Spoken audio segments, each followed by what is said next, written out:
ദൂരെ നിന്നും പിൻവിളിക്കൊണ്ടെന്നെ ആരും വിളിച്ചില്ല.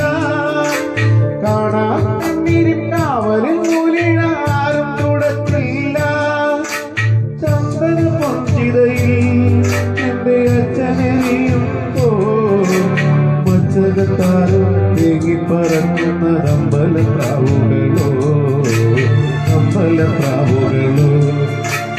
ഇന്നലെ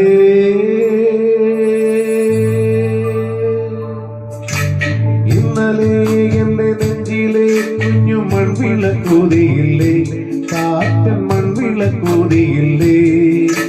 കോരിരുൾക്കാവിന്റെ മുറ്റത്തെ മുല്ല പോലൊറ്റയ്ക്കു നിന്നില്ലേ.